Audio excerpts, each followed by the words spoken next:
የፕሪቶሪያው ስምምነት ሊፈርስ ከጫፍ ደርሷል። የሱዳን ሽግግር ሉዓላዊ ምክር ቤት ምክትል ሊቀመንበር ኤርትራ ገቡ። እኒህና ሌሎች ዜናዎችን ይዘን ቀርበናል። ሰብስክራይብ፣ ላይክ በማድረግ ቤተሰብ ይሁኑ።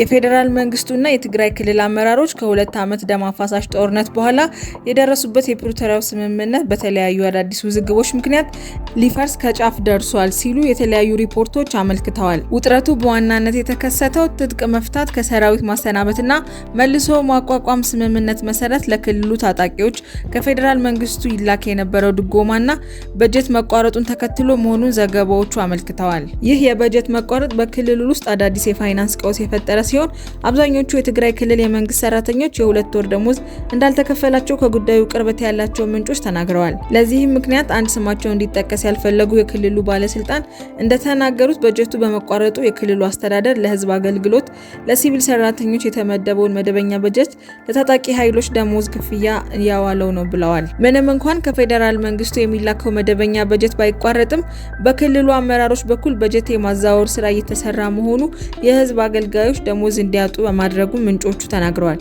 ከቀናት በፊትም የተለያዩ የመንግስት ሰራተኞች ደሞዛችን ይከፈለን የሚል ተቃውሞ በተለያዩ የትግራይ ከተሞች ማሰማታቸው ይታወሳል። ከበጀት መቋረጥ በተጨማሪም ከዚህ ቀደም የትግራይ ኃይሎች የአፋር ክልልን ድንበር ጥሰው የገቡ ቢሆንም በኋላ ላይ ለቀው ቢወጡም ድርጊቱ ራሱ በስምምነት ላይ የፈጠረውን ስጋት ከፍተኛ እንደሆነ ገልጸዋል። በሌላ በኩል የህዝብን እንግልት አባብሷል የተባለ የነዳጅ እጥረት በክልሉ ተከስቷል። ምንም እንኳን ነዳጅ ወደ ክልሉ እየገባ መሆኑ ቢነገርም ነዳጁ የት እየደረሰ እንደሆነ አይታወቅም ያሉት ነዋሪዎች ህዝቡ በከፍተኛ የነዳጅ እጥረት እየተሰቃየ መሆኑን ገልጸዋል። በክልሉ በተፈጠረው በዚህ አዲስ ውጥረትና አስተዳደራዊ ችግሮች ዙሪያ የጊዜያዊ አስተዳደሩ አካል የሆኑት ጄኔራል ታደሰ ወረደ ዝምታን መምረጣቸው የተለያዩ ጥያቄዎችን አስነስቷል።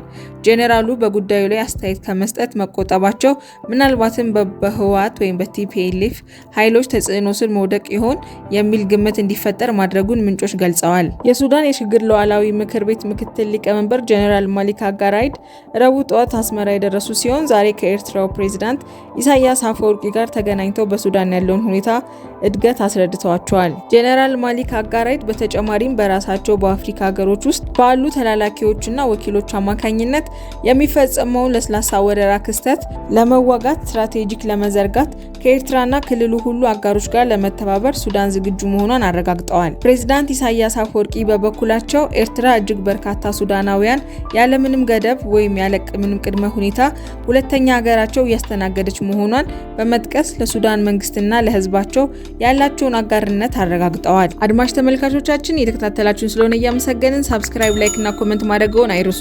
የብሔራዊ ውይይት ኮሚሽን በትግራይ ጉዳይ ላይ መቀዝቀዝ ገጠመው። ምክትል ዋና ኮሚሽነር የኢትዮጵያ ብሔራዊ ውይይት ኮሚሽን በፌዴራል መንግስትና በክልሉ ተዋናዮች መካከል ባልተፈቱት ጉዳዮች ምክንያት በትግራይ ክልል ምክክሮች ለማራመድ የሚያስገድደው ጥረት መቀዝቀዝ እንደገጠመው ምክትል ዋና ኮሚሽነር ሂሩት ገብረስላሴ ህዳር 5 እና 6 ቀን 2005 ዓ.ም በአዳማ በተካሄደው የፖለቲካ ፓርቲዎች መድረክ ላይ ገለጹ። በውይይቱ ወቅት ወይዘሮ ሂሩት ጦርነት የተካሄደበት የትግራይ ክልል ተሳትፎ ኮሚሽኑ ከተቋቋመበት ጊዜ ጀምሮ ለስራው ማዕከላዊ እንደነበር ተናግረዋል። እኛ በዚህ ስራ ውስጥ የቆየንበት ጊዜ 3 ዓመት ተኩል ሆኗል።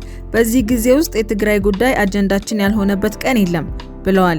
ሆኖም ግን በፌዴራል መንግስትና በትግራይ ባለስልጣናት መካከል ያሉት መሰረታዊ አለመግባባቶች ከኮሚሽኑ ስልጣን ውጪ መሆናቸውን ከኮሚሽኑ በተረዳንበት ወቅት እድገቱ መቆሙን ሂሩት አምነዋል። በመሃል ላይ አንድ አይነት መቀዝቀዝ እንዳለ ተገንዝበናል። በሁለቱ ወገኖች መካከል እየተነሱ ያሉ ትላልቅ ችግሮች እንዳሉ ተረድተናል።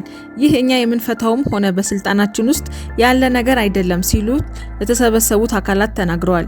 ሂሩት ይህ መቀዝቀዝ ማለታቸው አገራዊ ውይይት በትግራይ ክልል ግቦችን እንዲያሳካ እንቅፋት የሆኑ የአሰራር መዘግየቶች ሳይሆን መዋቅራዊ ፖለቲካ አለመግባባቶች መሆናቸውን ኮሚሽኑ በግልጽ ካመነባቸው ሁኔታዎች አንዱ ነው።